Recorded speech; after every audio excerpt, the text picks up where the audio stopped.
क्योंकि आज आप सुनेंगे डॉक्टर बाबा साहब अंबेडकर के द्वारा आज ही के दिन 18 मार्च 1956 को आगरा के रामलीला मैदान के अंदर दिया गया हुआ ऐतिहासिक भाषण, जिसके अंदर इंक्लूडेड है कि मुझे मेरे समाज के पढ़े लिखे लोगों ने धोखा दिया।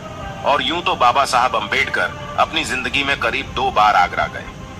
पहली बार 1946 में जब बाबा साहेब अंबेडकर ने सुभाष बाग पहुंचकर लेदर के प्रोडक्ट को, और दूसरी बार आज ही के दिन 18 मार्च 1956 को आगरा के रामलीला मैदान पहुंचकर डॉक्टर बाबा अंबेडकर ने वो ऐतिहासिक भाषण दिया, जो ऐतिहासिक भाषण समाज के बीच, देश के बीच बहुत चर्चित है और आप सबको भाषण को जरूर सुनना चाहिए।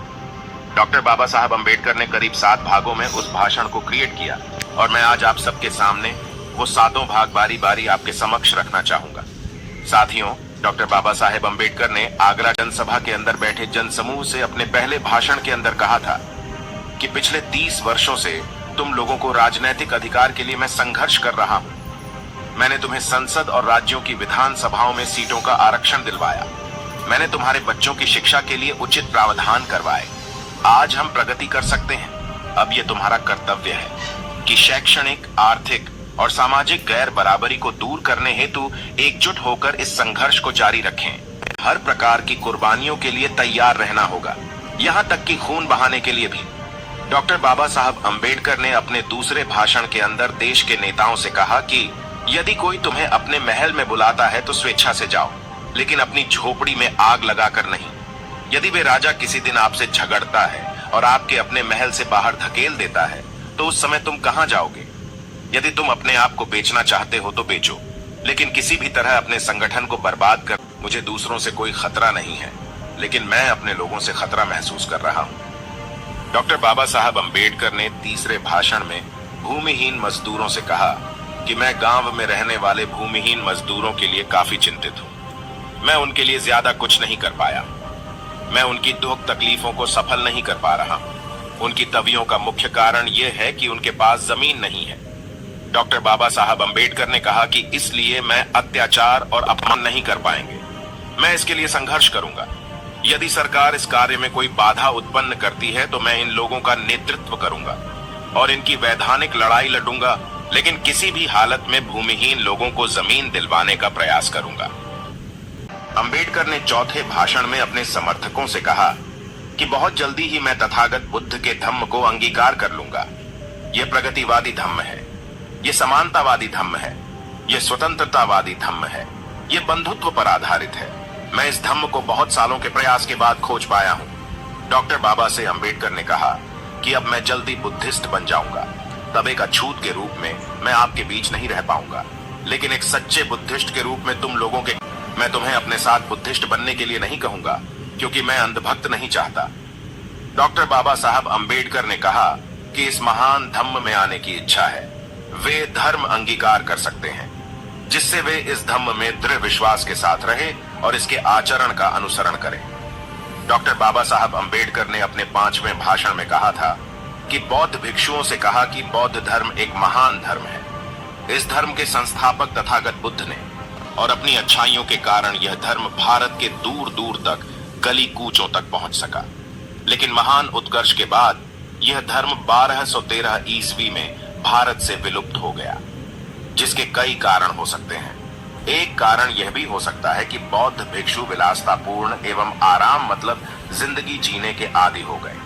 धर्म प्रसार हेतु स्थान स्थान पर जाने की बजाय उन्होंने विहारों में आराम करना शुरू कर दिया तथा रजवाड़ों की प्रशंसा में पुनः स्थापना हेतु उन्हें कड़ी मेहनत करनी पड़ेगी। उन्हें दरवाजे दरवाजे जाना पड़ेगा। मुझे समाज में बहुत कम भिक्षु दिखाई देते हैं, इसलिए जन साधारण में से अच्छे लोगों को भी इस धर्म प्रचार हेतु आगे आना चाहिए और इनके संस्कारों को ग्रहण करना चाहिए। डॉक्टर बाबा ने अपने 6ठे भाषण में शासकीय कर्मचारियों से कहा कि हमारे समाज में शिक्षा में कुछ प्रगति हुई है। सरकारी नौकरी पाकर कुछ लोग उच्च पदों पर पहुंच गए हैं, परंतु इन पढ़े लिखे लोगों ने मुझे धोखा दिया है। मैं दोबारा कहूंगा, डॉक्टर बाबा अंबेडकर के इस भाषण को आप तमाम जगह सुनते हैं कि मुझे मेरे समाज के पढ़े लिखे लोगों ने धोखा दिया।